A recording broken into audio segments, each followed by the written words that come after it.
Hello, and welcome to Living Local with Kim and Rani. We're here to bring you topics that you care about in our area. Whether it's entertainment and technology or giving back to the community, we have it covered. We're located here in Toledo, and we have friends, family, and coworkers all around Northwest Ohio, Southeast Michigan, and Erie County. Don't forget to subscribe if you like what you hear, and thanks for listening.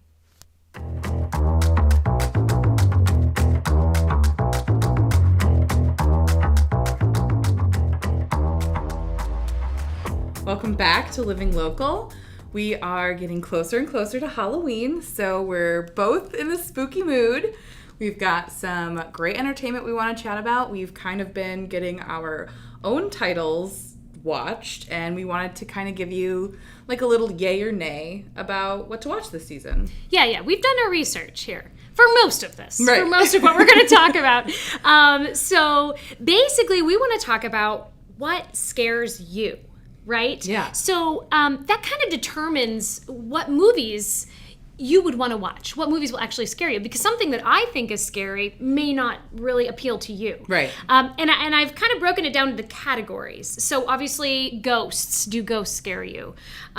Religious demons. That kind of people. I mean, just people. Yeah, I feel like that one's a little more universal. I feel like that's the number one. Like, everyone can kind of just be afraid of what each other can do. Yeah, absolutely. Yeah. Aliens and monsters, you Yeah. know, like kind of the monster flick. And then the psychological, which I feel like people are really leaning into these days. Yeah, Really... like the thriller, suspense, horror instead of just Absolute. like the jump scares. Oh, totally, Yeah. totally. Was it all in my mind? Right. Am I the one? Yeah. So those are kind of the categories I think generally the horror, films revolve around, and then, kind of determine what is going to get you. Really. So we're going to cover a couple of new flicks in each category that are coming out. A new flick or maybe a classic.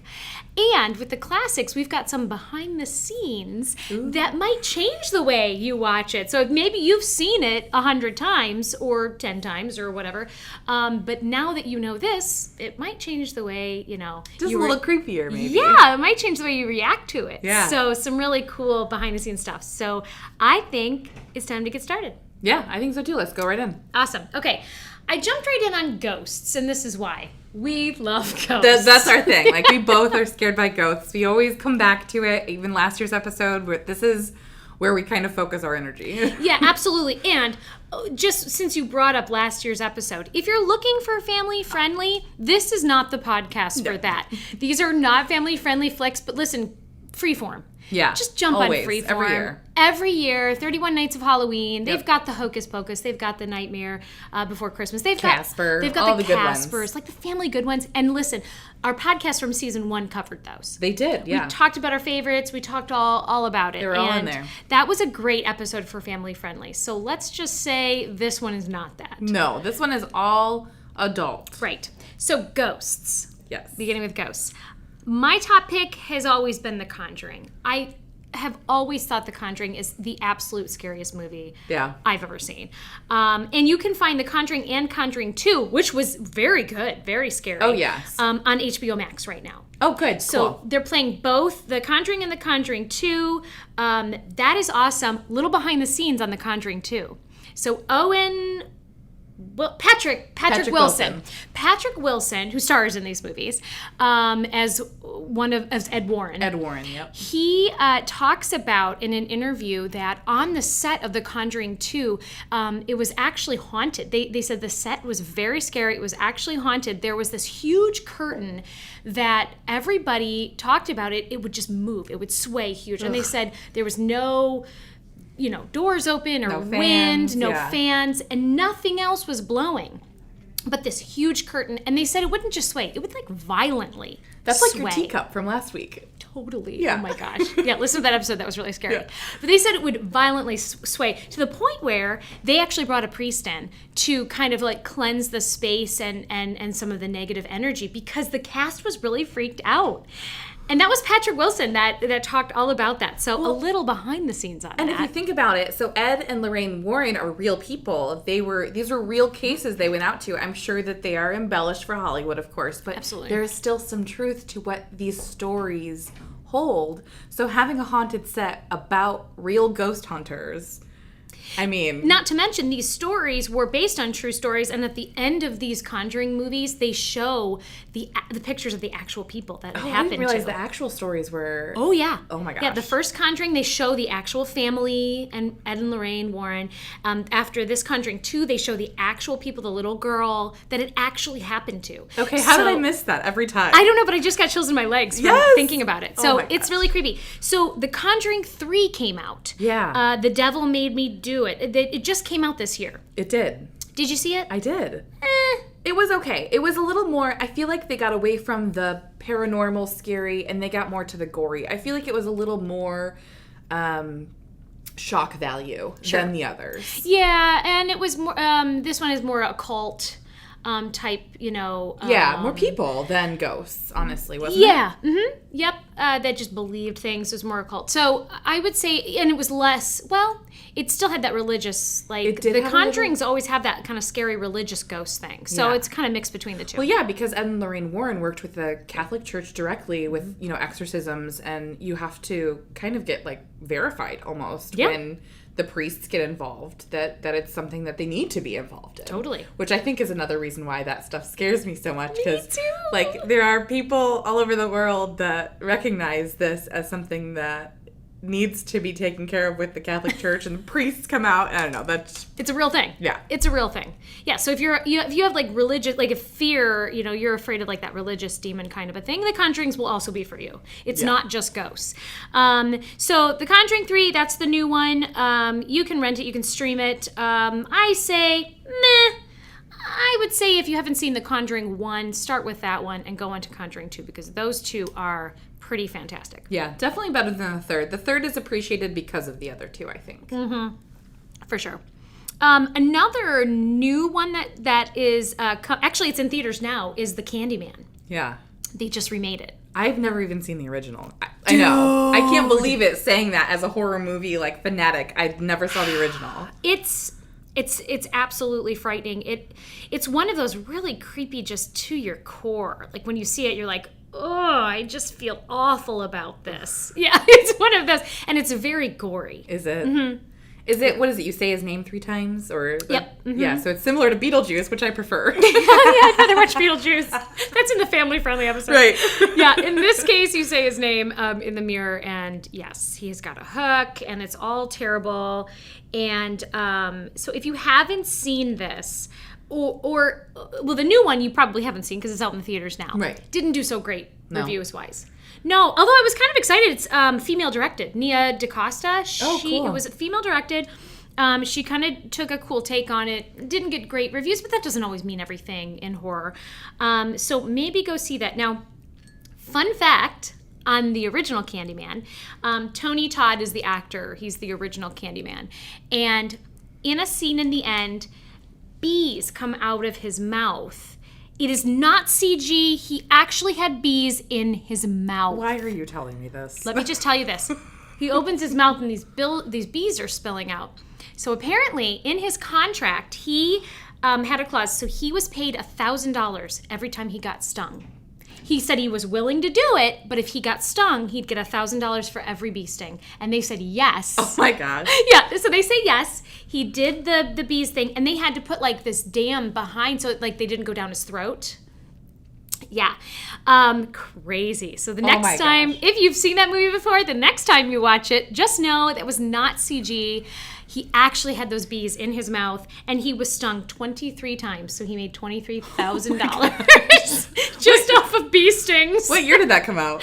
It was a really long time ago. That 80s? was the 90s. 80s, 90s? It was 90s. It was definitely 90s. My goodness. Yeah, pretty crazy movie. But yeah, so the remake's out in theaters now, and that's a new flick out. I thought we would chat a little bit about. Yeah, no, I think it actually might be coming to on demand relatively shortly. I feel like I remember seeing something about it coming to on demand in the next month or two. Cool. So keep your eyes open. On demand movies usually pop up like Tuesdays and Wednesdays. I think with the new schedule, with everything that happened last year, they do Friday releases every once in a while too. Cool. Because they do release some of the in theaters movies on demand. So definitely just check out. I mean, you can find it on our website /on demand, and they've got all the titles on there. So cool. You know all about that. I sure do. Awesome. My last ghost one. Now, this is not a personal favorite. Child's Play. Were you ever really scared of the doll? No, I don't think I really saw... I mean, I saw obviously bits and pieces of the movies growing up, but by the time I was clued in on them, they had become kind of like a farce, almost like Evil Dead did, where it was like a horror comedy. Goofy. Yeah. Goofy. Like a joke of itself. Yeah. I mean, I was never afraid of it until I read the behind the scenes. So it's not a behind the scenes. It's actually... Child's Play is based on a true story account. A real event. I'm sorry, what? I read this, I was like, it's a doll that There's comes no to way. life. Okay, so 1909, Key West painter and author Robert Eugene Otto claimed that one of his family's servants placed a voodoo curse on one of his childhood dolls. They called it Robert the Doll.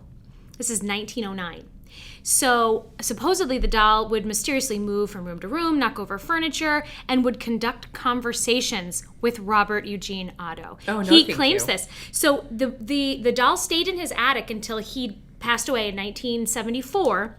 The new owners of the house also claimed the same thing. Mysterious activities would happen in the house that were connected to this doll, Robert the Doll. It is now on display at the Custom House and Old Post Office in Key West, Florida. Wait, they have it still? No, they It's didn't a destroy real it? thing. Why didn't they destroy that thing? I don't know. They have it on display. I mean, you don't mess with voodoo. I'm like, I don't even know if I believe in it, but you don't mess with voodoo. It terrifies me. Key West is kind of that area too. Like I feel like that would be. So that is what it's based on. Oh my gosh. Real life events. You are blowing my mind. It blew my mind. Yeah. So that's why I had to talk about Child's Play. Didn't scare me before, but now I might watch it with a new. I don't want to watch it. I want to watch it less now, but maybe you're out there and you want to watch it. It's very possible. Very possible. So we move away from ghosts and into the religious demons. Yeah, this is my number 2. Yeah. Yeah, if it's not tied with ghosts for number 1, because they both kind of go in with each other for me. You know, I think it's probably one of the biggest categories, one of the most feared categories, probably. And I mean, going back, so starting with The Exorcist, Right, obviously. That's probably the like the most classic. I mean, people sued. They were suing the production companies because one woman passed out. She was so scared in the theater, she passed out and broke her jaw. Oh my and gosh. she sued and got a settlement. Well, oh my gosh. Yeah. Was that before ratings? I feel like that might have been before ratings. Yeah. I mean, this came out, I don't even remember. 70s. Yeah, a long time ago. People were not prepared for that kind of fear. Not ready. They weren't ready, and especially religious fear. So obviously, The Exorcist, we know all the stories behind it. If you don't know those stories, I mean, so many people on the set died, bizarre deaths during or like after filming of the movie. People were getting hurt. The mother fractured her spine in one of the in the scene where she's getting thrown around the room. When she falls to the ground, the actual footage is her fracturing her spine. Linda Blair? He kept it.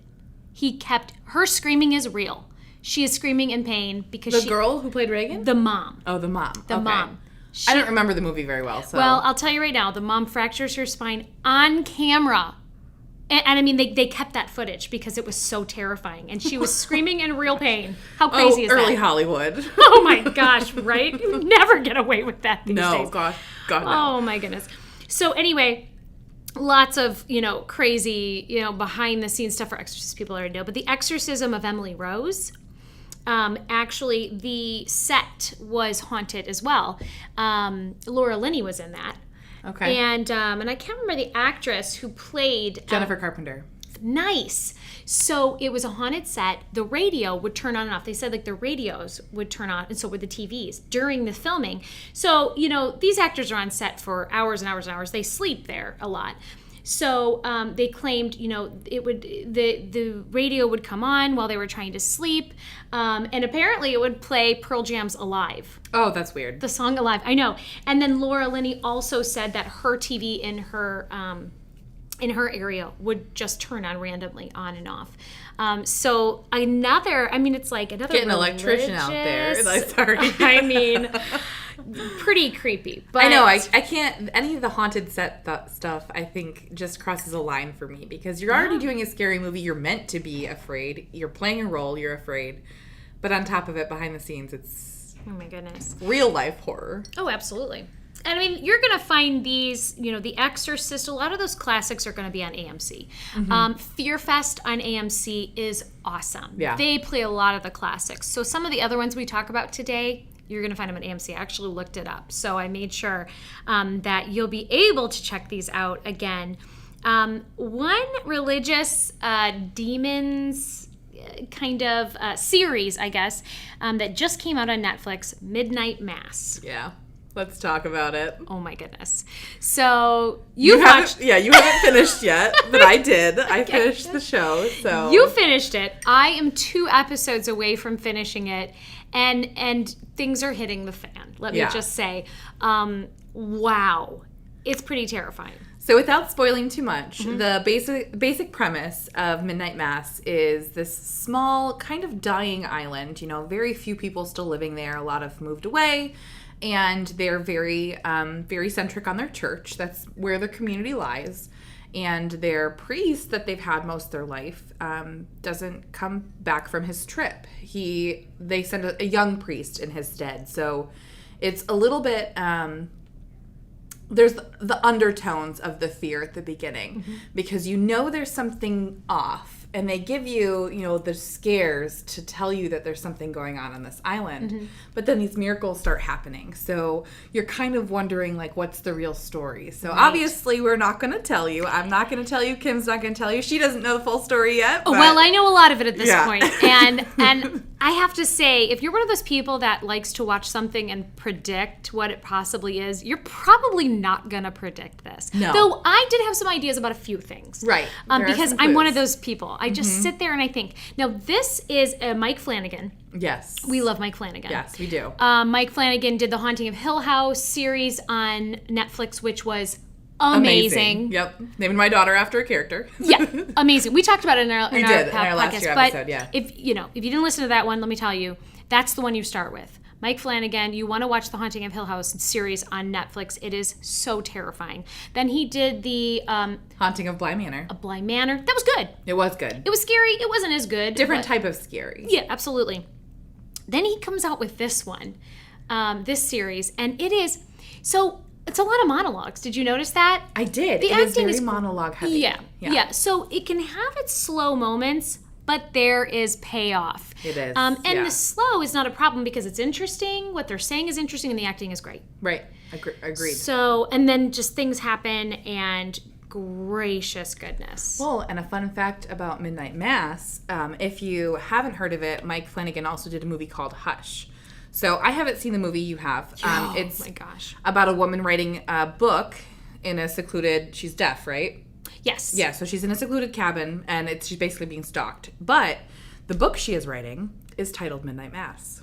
So it's kind of like this little Easter egg. It's the story that Mike Flanagan had in his head even years ago before he ever got this greenlit to produce. So the story itself has the same characters as the show, and like they have scenes talking about the characters from Midnight Mass years ago. Oh my goodness. Before he had more than a few chapters of the book written. So right, and I saw Hush, and it is so good. It's really scary. I love those like old thrillers, like the 90s thrillers, like Kiss the Girls and, Along Came a Spider. I love those kind of thriller type. And this is kind of like that. Yeah. Only a little bit more, gory. Maybe a little bit more graphic, but really good. Yeah. Really good. But so now that we've covered our Mike Flanagan tangent. Yes, we love him. Midnight Mass. Yeah. On Netflix. That's new. A fun scare for October. Definitely a yay from us. Oh, yeah. 2 thumbs up on that one. So, we move into psychological. Yeah. Okay. Right away, my top pick has always been The Shining. The Shining from day one has been the scariest movie to me, from childhood, which I shouldn't have watched it as early as I did. No, absolutely not. And it's both psychological. There are ghosts in it. Yeah, there are. And, people, obviously. But, it's that psychological thriller. It is playing on AMC. Fun fact, Stanley Kubrick, the director, actually had his secretary type the infamous all work and no play makes Jack a dull boy. The whole book. She typed that for months. Because gosh. Because keep in mind, this was filmed in the 80s. There was no copy and paste. No. There was no copy and paste. Typewriters only. Yeah. And so that was actually all typed up by his secretary. It said it took her months to type that up. So I thought that was kind of fun. And Jack Nicholson, who I think is a genius. Yeah, I mean, a priceless actor. There is no words that can... His portrayal in that movie is amazing. But did you know Stephen King did not like it? No? No, he was not happy with the movie's outcome. It came out shortly after One Flew Over the Cuckoo's Nest. Oh. So he was afraid that Jack in the movie, because it was Jack Nicholson, started out crazy in people's eyes. So there was no character descent. He, in his writing of the novel, he wanted the character to be normal. And then when he moves there, he becomes crazy. And to be honest, we actually just recently watched the beginning of The Shining, I want to say in the last week or so. And it is a quick descent. They only show him in a few scenes at the beginning when they're touring the hotel before they start showing him, glaring off into the distance and getting touchy with his wife. So and you're already scared of him. Yeah. He's just creepy in it. He is, yeah. And that, I think that is why Stephen King wasn't happy. He wanted Jack to be a basic family guy, Yeah. So then it didn't seem like it was his own mind. It seemed like it was something from the hotel itself, the Overlook Hotel, which was the the whole intent. premises. Yeah. So I thought that was kind of interesting. It is. Though I have to say, he did an incredible job, and that movie scares the I know. I bejesus mean, you can't go a horror episode without mentioning The Shining. I know. The new one, well, it's not necessarily new. Actually, The Babadook came out a little while ago. Yeah. But it's newer. I wanted to mention The Babadook. That is a psychological thriller. And actually, one of the top movies. Didn't you say it was in the top 10, I think. Top 10 of the scariest movies in a poll that they did. Yeah, and if you look on Rotten Tomatoes, they do this whole, what are the best scary movies out there? It might have been Rotten Tomatoes was what I was looking at. Yes, they love it. People love it. In fact, William Friedkin, the director of the original Exorcist, said it's one of the most terrifying movies he's ever seen. Really? Yeah, so it was a big nod to It's a compliment. another female-directed one, too. Oh, cool. That's Jennifer Kent. It was her debut, and that was a huge nod to her to have, William Friedkin say that is one of the scariest movies I've ever seen. So if you are a psychological thriller, scary, that scares you, this movie is for you. Yeah. Absolutely. That one, I definitely it was a one-time watch for me, I think, because it stuck with me. I didn't have to... Yeah. It wasn't that I didn't enjoy it, because I enjoy being scared. So that's, the reason we watch scary movies. But at the same time, I don't think I could do it again. Yeah. You know what's so funny? We never watched it again. No. It was one of those that you watch and then I'm done. And then never forget. I did it. Well, I think we take a break. Yeah, let's take a break. We'll come back. Yeah, we'll come back. We'll talk, people. People are terrifying. Mm-hmm. We all know that. And then we have some cool monster flicks too. Yeah. For you. So. All right. See you soon. Introducing the new My Buckeye app. Now you can manage your Buckeye broadband account from your iOS or Android device on the go. View and pay your bill, check your data usage, or get help with any technical questions. You can even upgrade and make changes to your Buckeye broadband account, just like that. To get started, just download the app from your device's app store and sign in with your My Buckeye username and password.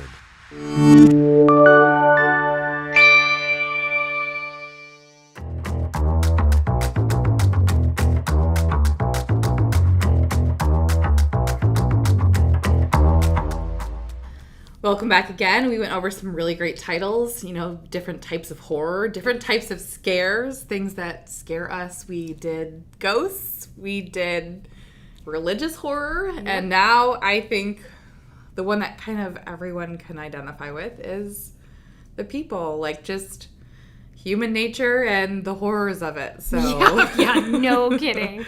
We're gonna start right out with Scream. Yes. So huge fans. Right? Yeah, that's my favorite series. Watch it, if not every year. I average once a year since it came out. It's 25 years. This December will be out there. I think it kind of redefined horror for a lot of people, slasher flicks. It made it a whole new thing, and One of the reasons I think that is because it's self-aware, which I think is interesting about the Scream movies. You know, they have these rules that they talk about with horror movies, and they enact these rules in their own horror movies. How to survive. Yeah, so Right. how to survive a horror movie. And, you know, there were 4 movies, 3, you know, in the 90s. And then one came out, I think, mid-2010s. I want to say 2015, maybe 2016, with a younger cast. And then we've got one coming out soon. Yay! So if you talk about new flicks, Yep, we've got they a new flick. Just released the trailer this week. I just watched it before we came in here. Yep. Twice. So I'm very excited. I think it's exciting to have the original cast back. It's Neve Campbell, Courtney Cox, David Arquette, you know, the 3 main stars of the franchise. Oh, yeah. So, Yeah, it's very exciting. So January 14th of 2022. So it's going to be just the beginning of 2022. This will come out. The trailer looks great. You're I right. know. I love it. He asks, you know, Sydney, do you have a gun? She said, I'm Sydney Prescott. Of course I have a gun. of course. So I think they're going back into it. It is self-aware. They're like, is. all right, listen, so they're going to teach a younger cast how to survive Yeah. this horror because it's back. So looks awesome. Let's just say it looks awesome. Yes. I'm very excited. So, and interesting, in the original Scream, I read a behind the scenes, which then ended up being actually a behind the scene fact for all of the Scream movies. The original voice, the guy who does the original voice, Robert L. Jackson, he does the, Do you like scary movies? do you like scary movies? He's the voice.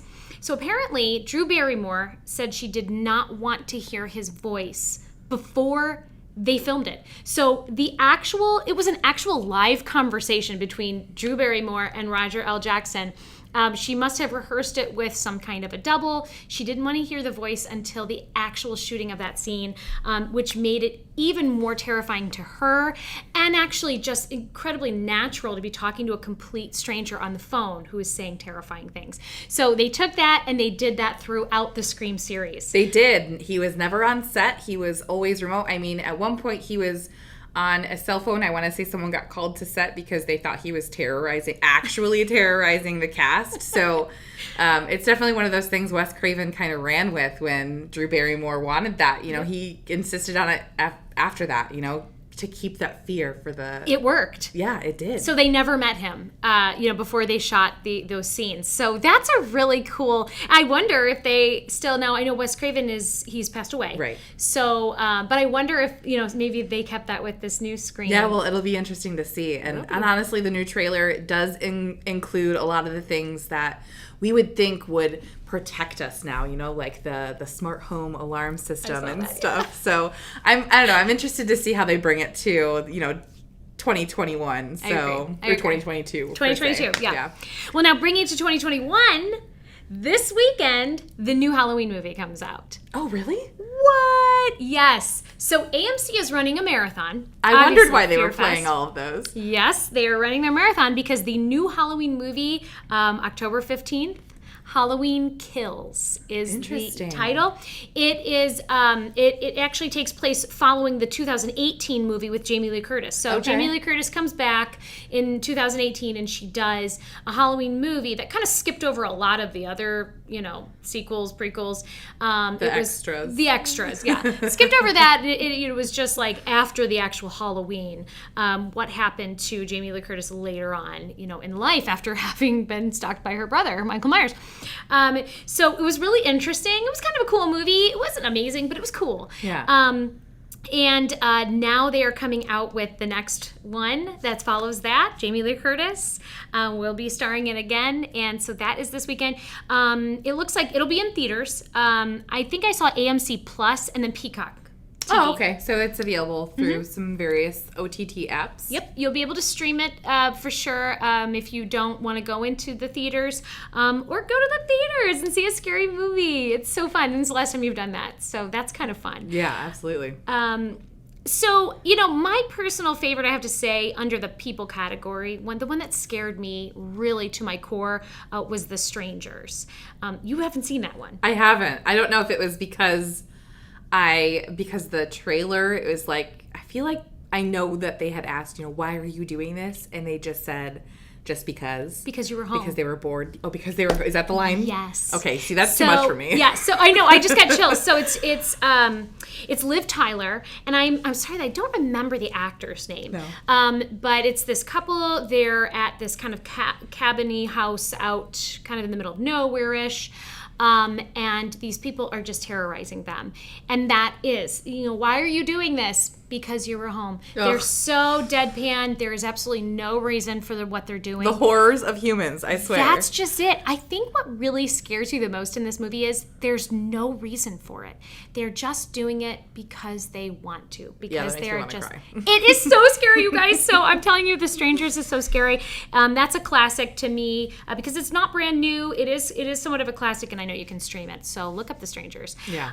The last one on People that I wanted you to talk about, because I haven't seen it, but there is a new series. It is. So it's not necessarily horror, though. It's more along the lines of like a survival drama. It's thriller suspense. Yeah, absolutely. So if you're not into being like scared and sitting at the edge of your seat, you can still almost enjoy this show while still being intrigued. It's called Squid Game, I'm sure. If you haven't heard of it, I'm interested to know why I'm the first to tell you.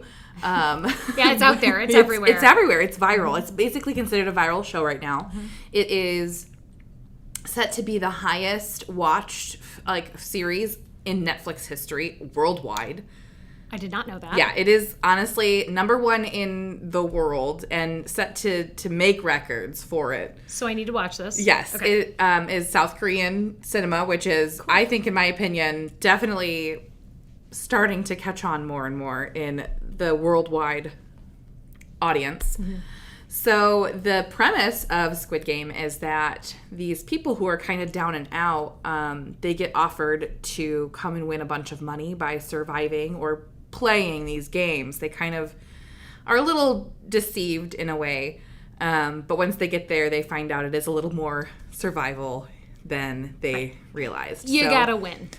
You have to win, yes. I won't say much more. You've probably seen some memes you may not understand out there, but once you watch it, it's not the same. You think that you're getting spoilers, but you're really not, because this show is just on a whole nother level. There are Easter eggs. There is artistic parallels through different situations in the show, and it was definitely one of those ones. Everyone's talking about it, so you will find someone to talk about this show with. The Squid Game. Or just Squid Game? Squid Game, yeah. Okay. Squid Games.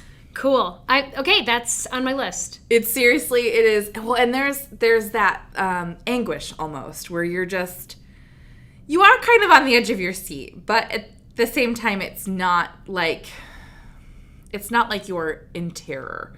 Okay. You are more worry and anxiety and like what's gonna happen, which is where the suspense and the thriller comes in more than fear. Yeah. So, but it's still human based, still the things that humans do. So boy, oh boy, okay. Motivations that they have. Now, if I can stay awake at night, once the babies go down, if I can just keep myself awake, I will put that on the list for the next. I have to finish Midnight Mass, but it's only 9 episodes too, so Squid Games you can get through quick. Cool, and it's Netflix. Netflix, yeah. Cool. Okay, we move on to monsters. Yes. Okay. The classic horror. The classic horror, absolutely. A Quiet Place too. Yeah. So, if you haven't seen A Quiet Place, obviously start there. This is the sequel. Yeah. That's John Krasinski and Emily Blunt. He actually directed, wrote, and stars in it with his wife, Emily Blunt. The first one, amazing. Terrifying. I mean, just to the point of, wow, that was an amazing movie. It really was. It scared everybody. I don't know anybody that said that was dumb or I didn't think that was scary, because that happens with all scary movies. You never really know, what's going to scare somebody. That's why we're talking about categories, because, not everything scares everybody. But did anybody tell you that A Quiet Place was not scary? No, I haven't heard that. I mean, I think the reason that it's so terrifying is because it's quiet. Yeah. The whole thing is quiet. Even in the trailers, that noise is what brings the monsters. Yeah, you make a noise and they're on you. Yeah, and it's apocalyptic too. It's end of time, kind of. So that's really cool. So that was a great movie. And then they came out with A Quiet Place 2. And I haven't seen it yet, but you have. You should definitely see it. It builds a lot on the first one. It is in its own, I guess it's in its own place. It's not just a continuation of the first. It gives you new scares. It gives you new reasons to be afraid. So the first one is set all on their farm.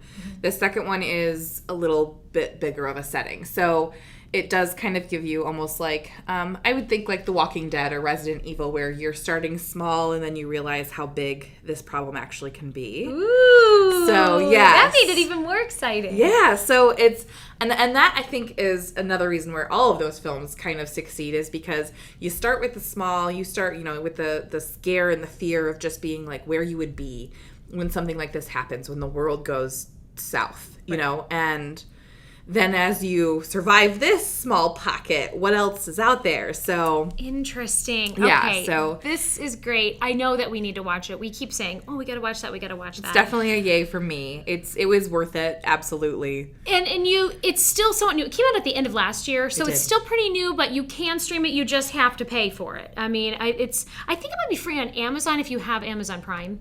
You can stream it. I think it's with a premium subscription, possibly. But as far as I can see, it's definitely a streamable movie, and that one is also on our list. If I didn't have a brand new baby, I probably would have watched all of these by now. Right? But I'm so tired. So I will get to that, but I'm so glad you saw that because I really wanted to touch on it's a it. good one. It's definitely, and it's top rated on, I think it got a 97% on Rotten Tomatoes. Yeah, I mean, So- it's good cinema. It is good cinema. They say it's the best one one of the best scary movies to come out in 2021. So that one is one to see.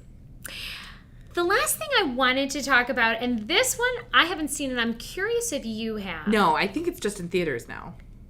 Old. Yeah. Okay.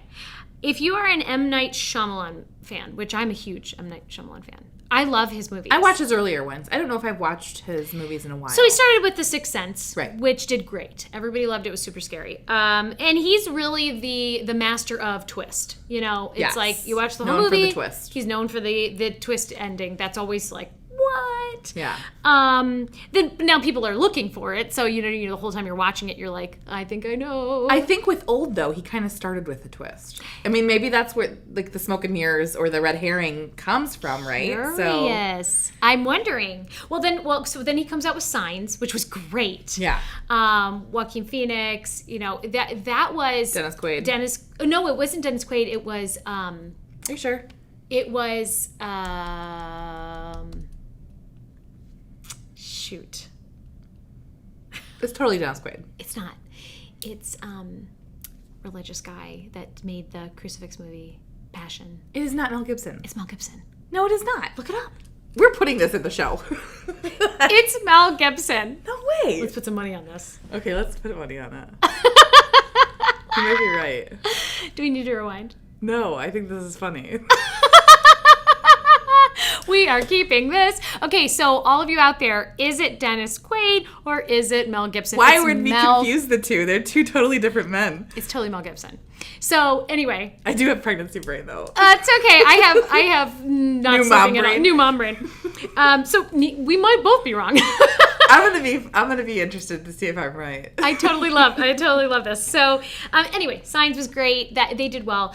He came out with The Village. I loved The Village. Bryce Dallas Howard, right? Yes. Yeah. So that only got a 43% on Rotten Tomatoes. I think people were disappointed. I loved that movie. I loved it. So Old came out. They gave it a 50%. So it got a better percentage. Really? Yeah, it got a better percentage than Village. I put that just because I don't want to go by that because The Village was awesome. And this one, I got a little bit better of a percentage. So Old, I think it's in theaters, but I think that one might be the more interesting movie I've seen out that I'm really curious to see. And I know neither of us have seen it. No, we haven't seen it yet. So I thought, what an interesting one. So they go to a beach. A body floats up that's decaying. They realize suddenly they're all growing old really fast, and they can't get off this beach. That's the trailer. So interesting. Is this... I mean, that's what I feel like the twist is kind of at the beginning, right? You think you're just going for an island vacation here and they're at this beach, but then they start aging. Like, that's the twist, but who knows with him? See, who knows? And so it's interesting. I'd love to leave it with that because I'd really, I'm interested to see what is going to happen with this new M. Night Shyamalan. It's in theaters. It's brand new. You're totally right. It's Mel Gibson. It's Mel Gibson. I know it is. Absolutely hilarious. So these are all of the new ones that are coming out, all these new movies, different ones to scare different people, whatever really gets you this year. It's exciting because last year, really nothing came out. COVID stopped production, stopped editing, stopped everything, and there were just no movies. How bizarre was that? Was video weird. On demand, there was like nothing to Anything watch. that was being released were things that had been in production for a while. So, yeah. Nothing too grandiose or new. No theaters, we couldn't really go out to theaters. So another one actually that we failed to mention, I think this is along the lines of psychological thriller. I meant to mention it when we were planning this, but Malignant. So I want to say that's Netflix. Right, yep. And it's about a woman who starts kind of getting visions of these murders in the town. So she doesn't know why she's seeing these, but you'll find out. So it's definitely another one I want to say yay on because it was so inventive. It was not something I had ever seen. And like I said, I'm a horror movie fanatic. I love the tropes. I love the cliches. I love that stuff. And this was out of the box. It was out of all of those. I didn't see it coming until about 5 minutes before it happened. It clicked. And I was like, what? Oh my gosh. That's so exciting. It is because, like you said, you like to predict. Mm-hmm. And you and I are the same on that. But this one, no way. Didn't see it coming. Awesome. Yeah. Awesome. Okay. So kind of a good segue for twists, I guess. Yeah, I would say so. I would say that is on my list too. Yeah. No, we need to make a list for you. I know. You got to catch up, girl. Someday when I have some time, my husband and I have some time to just be adults and watch TV. That would be amazing, you know. Then I will be watching these, but hopefully I can get them in this month. It's Halloween. It is. We've got 2 weeks. This is our favorite season. We love this type of stuff. We love to talk about it. We hope you love to hear about it because this is kind of right up our alley. October, we love it. When we get, moving forward, our upcoming, we've got some shopping. We've got some digital gadgets to talk about. Yep. Black Friday's a month away, I guess, really, if you think about it. I've already started my Christmas shopping. Have you? Oh, absolutely. Man. They're trying to scare us into it. They're like, stock, there won't be stock on anything, so start your Christmas shopping now. That's true, though. It could be. There are shortages in random places. Yeah, so I've started. So not a bad idea. We will come out, our upcoming podcasts are going to be talking about some really cool tech gadgets that are out there, some fun gifts that way for your shopping. The Brainiacs are going to offer us their favorite tech gadget for 2021. So those will be fun episodes. And then, of course, we always hit our holiday entertainment. So of course. Besides Halloween, we love talking Christmas movies. So. We really do. So thanks for listening. Subscribe. Yeah, we tell you every time, we love doing this. We love that you guys love it. We get a lot of compliments. We are excited that you enjoy this. Yeah. So we'll thank see you soon.